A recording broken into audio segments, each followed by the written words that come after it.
In this video, I want to focus on the mistakes you need to avoid when throwing the most important punch in your arsenal, which is a jab.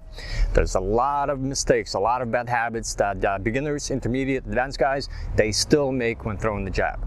And the jab is your most important strike. It's the one you learn first, and it's the one you continue to use for the rest of your life. It's the strike that can be used offensively, can be used defensively. It sets up all your other shots, and with a single jab, you can win fights with nothing but a jab alone. So in this video, I want to focus on the mistakes you need to avoid when throwing the jab, because the mistakes you need to avoid sometimes as important as what you need to actually train in order to keep the proper technique and train these bad habits out of you to master the jab. So we're going to focus primarily on the jab that's being thrown to the head. There's a jab when you throw it to the body. That's a different jab for another time. There are 3 different types of jabs, and I covered in detail what they are and how to begin to implement them in another video, so you can check that out. But essentially, the 3 jabs are your pulling jab, your snapping jab, and your power jab. And these 3 jabs are used for different setups, for different reasons, for different techniques. And primarily, we're going to focus on the snapping jab, but all the mistakes that people make with the most important jab, the snapping jab, will also apply to the palm jab as well as for the power jab. So keep all of those in mind for all the jabs that you throw to the head. The very first mistake is throwing the jab, touching the point, touching the bag, touching the pad, and then bringing the hand back and doing one or 2 things. You either throw the jab and then you bring it back down to your waist, essentially dropping the jab after you connect it, or you throw the jab and then you loop it back, making an arc. You want to avoid doing any of those 2. Very common, very lazy way of throwing jabs is you throw a jab, you touch, and just kind of drop your hand. That opens you up.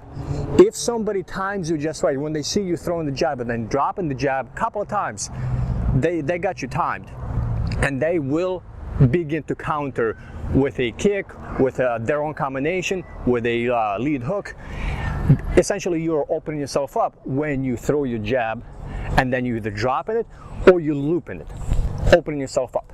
So you want to avoid throwing the jab and looping or dropping. So get that completely out. You want to be drilling your jab. When the jab leaves your body, or when it leaves your stance, your fight stance, it needs to connect, and it needs to be brought back the same trajectory. Straight out, straight back in. Like an arrow, a line, straight line.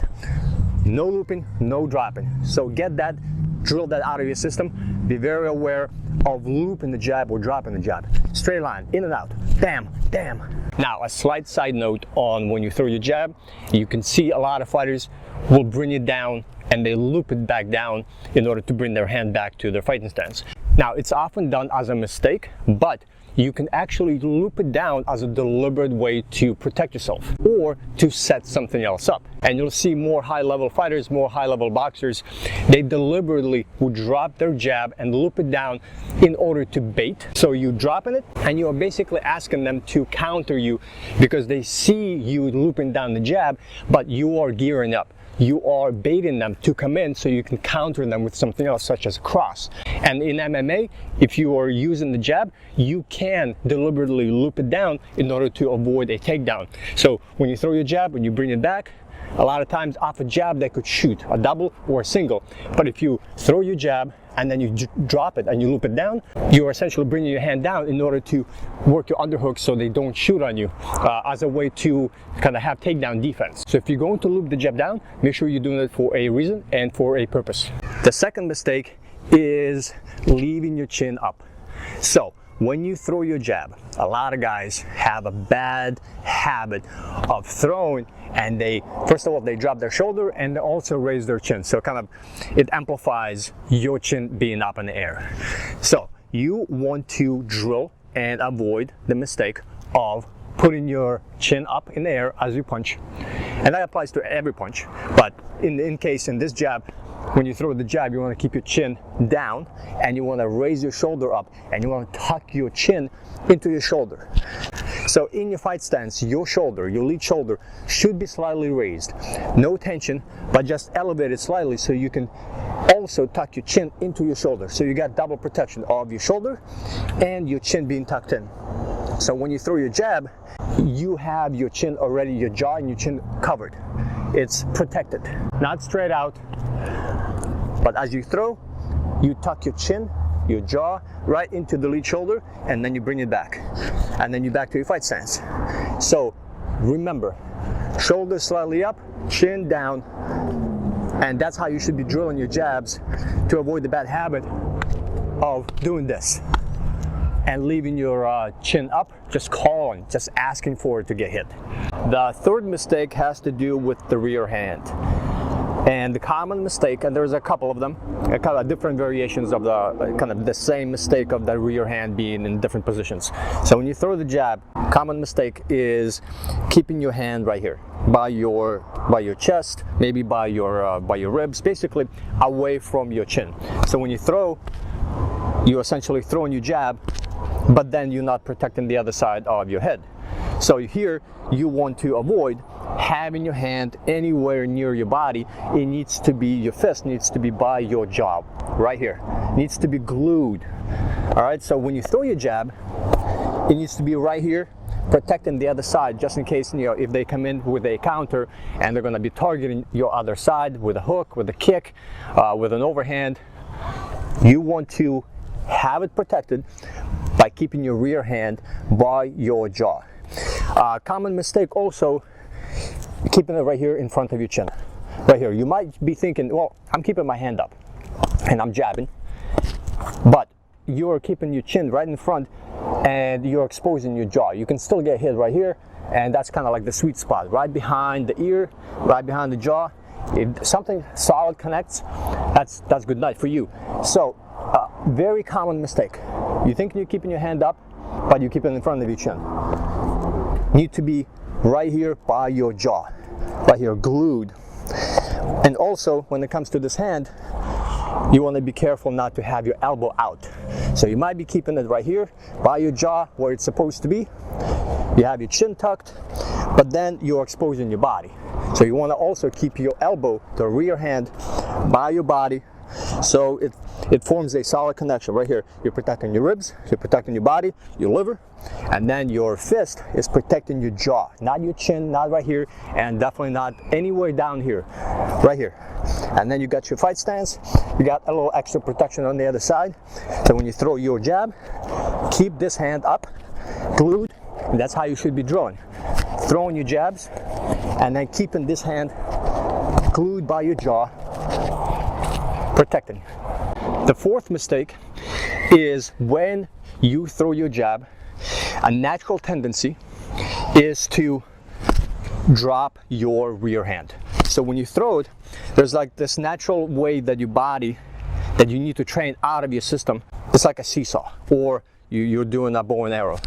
You're essentially throwing your jab, and this hand just automatically, without sometimes even noticing, kind of does this. Or you draw it back.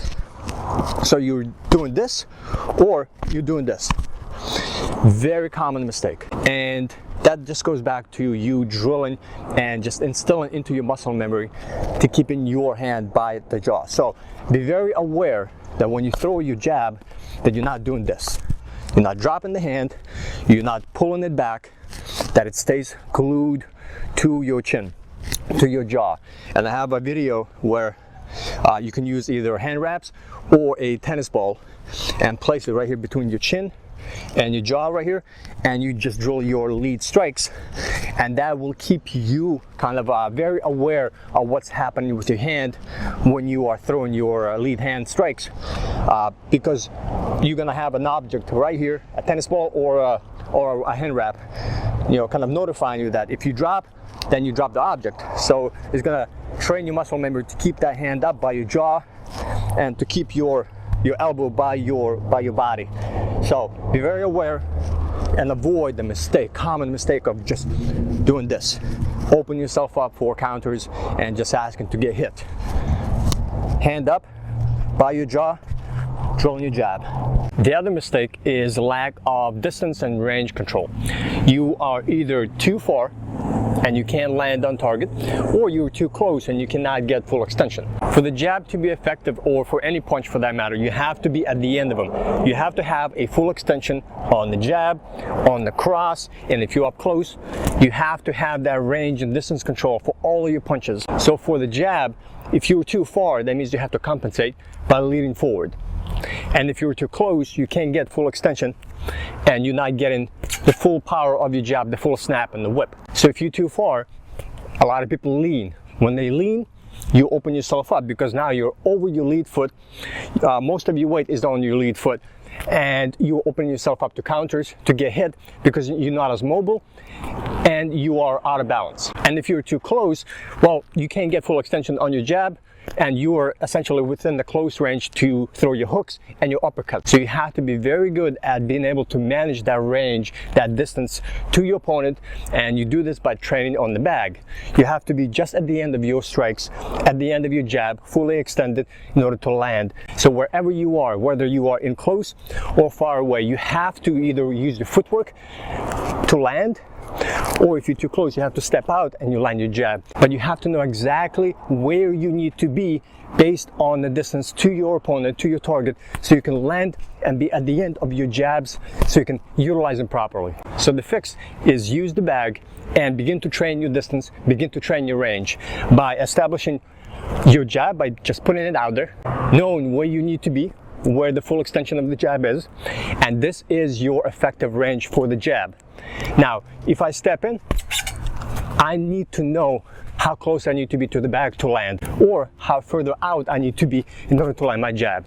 Now, you can lean a little bit forward, just do not lean too much to where you're putting all your weight on the lead leg, you're out of balance, and you're opening yourself up to counters because you're immovable, you are stationary object, out of balance, and somebody can tag you. So you can lean slightly forward to get that slight a few inches to hit with a jab, but don't lean too far. Otherwise, just use your footwork to get into punching range to deliver your jabs and then get back out. Another common mistake is being lazy when throwing the jab.